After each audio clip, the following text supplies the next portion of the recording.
तो ऐसे ही एक व्यक्ति किसी जन्म में कोई प्राणी कोई आत्मा परमात्मा से विमुख हो गया, भक्ति ना करी, छोड़ गया, तो उनको फिर लेता है भगवान शरण में।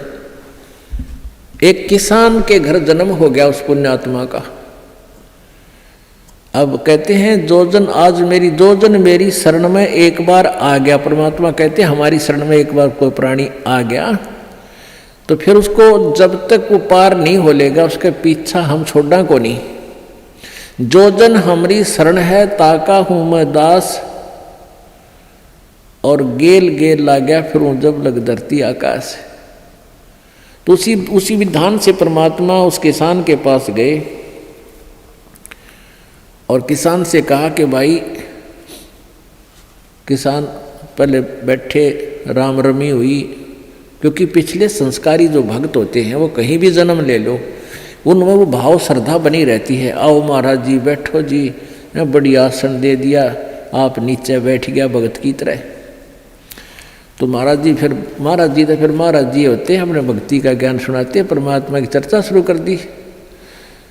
तो वो किसान कहने लगा कहाँ जी भक्ति तो मैं करता हूँ, क्या भक्ति के, तो मंदिर में जाता हूँ, शिव जी की पूजा करता हूँ। फिर सारी बात बताई, भाई यह भक्ति ठीक नहीं, भक्ति की विधि ये है जो आपके शास्त्रों में लिखी हुई है, कैसी करो। अच्छा जी ठीक सत है, भक्ति भी कराएंगे। भाई फिर उपदेश ले ले। अगना जी इब्बा नहीं, ये तो बच्चे छोटे छोटे हैं, ये थोड़े से ठीक हो जाए, अपना काम संभालन जोगे, फिर महाराज जी तेरे आप पक्का चेला बन जाऊंगा। लाख समझाने पर भी नहीं माना, यही कहता रहा। परमात्मा चले गए।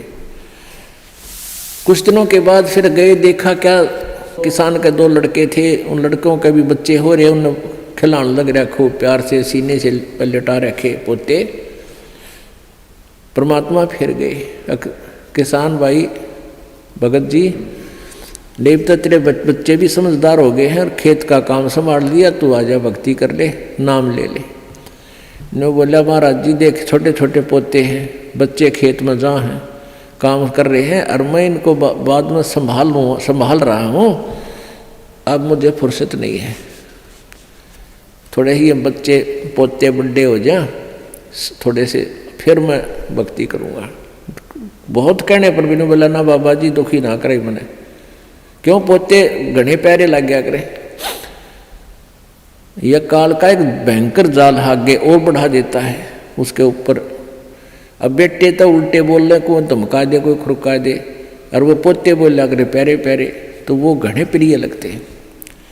न बोले बाबा जी तू तो सब ऐसा ही, तेरे तो कोई लाग नहीं, कोई संतान नहीं, तेने क्या पता संसार के उसका है, कह दिया भक्ति कर ले, भक्ति नहीं होया करे, पोते बड़े हो लेंगे फिर बात करूँगा तेरे से, फिर जरूर नाम ले लूँगा, पक्की बात हो रही। नो टाल टूल दिया।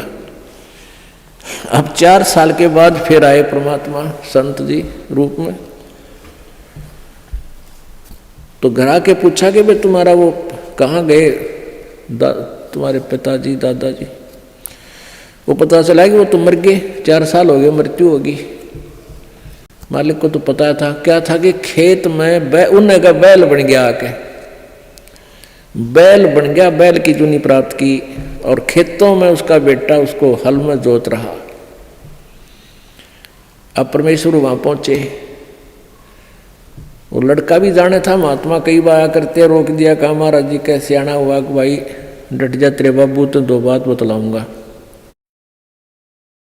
उस बैल के कान में निकट सी जाकर कहने लगा, रे भगत अब तो आजा मेरी शरण में, तेरा शरीर छुटवा दूं बैल का, और नाम दे तेरे को मनुष्य जीवन दे दूंगा, और तू चाल देख ये दुखी हो रहा, तेरा लठ लग गया, तेरा बेटा लठ मारे हैं, और तेरी के दुर्गति हो रही, तो क्या कह है वो बैल। न्यों कहा बाबा जी तू बोल रहा मत, अब मैं यहाँ से मर जाऊंगा, दूसरा बैल आ गया, वो थोड़ा काम करेगा, मेरे बेटा ने टोटा हो जाएगा, वो तेरा गजब हुई हो। परमात्मा बोले अच्छा भाई कोई बात ना, ले धन बना तो बेटा गए। अब कुछ दिन के बाद वो बैल भी मर गया, मृत्यु के बाद वो सांप बन गया।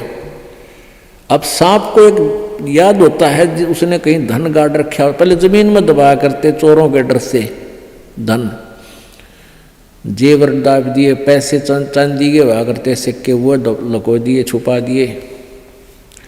तो सर्प बनकर वो वहीं घूम रहा है। अब वो पुत्र वधुओं ने देख लिया, शोर मचाया, सांप सांप, उन बेटिया ने मारा लठ उसका, वो मोरी में गए निकल गया, पर एक दो लाठी अच्छी लगी उसके, कंडे में हो गया बीच तक। वो सहज सहज धीरे धीरे सरक कर बोझड़ों में, झाड़ उन बोझड़ा में पड़ा। जब परमात्मा गए, कहाँ सुना भगत जी, अब आओगा मेरी शरण में? न्यू बोला जी जान बचा दो मेरी और अपनी शरण में ले लो। मैंने देख लिया कोई नहीं किसी का। परमात्मा बोले सांकड़ी तोड़वा का आया तू मेरी शरण में, आया था पर ये हड्डी तोड़वा के, पसड़ी तोड़वा के, जब आई तरह समझ में कोई नहीं किसी का। और हम रोज रोन लाग रहे, कोई किसी का, कोई ना अपनी भक्ति करो। कहते हैं एक लेवा एक देवा दूतम, कोई किसी का पिता नहीं पुतम, ऋण संबंध जुड़ा एक ठाठा, अंत में सब 12 बाटा। तो परमात्मा इतने दयालु हैं, फिर उसको शरण में लिया, दोबारा मानव जन्म दिया। आगे देखो वो सूत में होगा कि ना, फिर वह बीमारी शुरू कर ले मन माने। तो ऐसे दयालु है परमात्मा, पुण्यात्माओं। ये मनुष्य जीवन बार बार नहीं मिलता, और ये ज्ञान नहीं मिलता। आपके ना जाने कौन से जन्म के पुण्य, बिना गिनती के असंख्य पुण्य आपके साथ हैं, और विशेष कृपा परमेश्वर कबीर जी के आपके ऊपर है, जो आप यहाँ पहुँच रहे हैं, और ये ज्ञान आप तक पहुँच रहा है उन पुण्यात्माओं के न्यारे कर्म है इस दुनिया में। और परमात्मा कहते हैं समझा है तो सिर दर पाऊँ, बहुर नहीं रे ऐसा दाव। बोल सतगुरुदेव।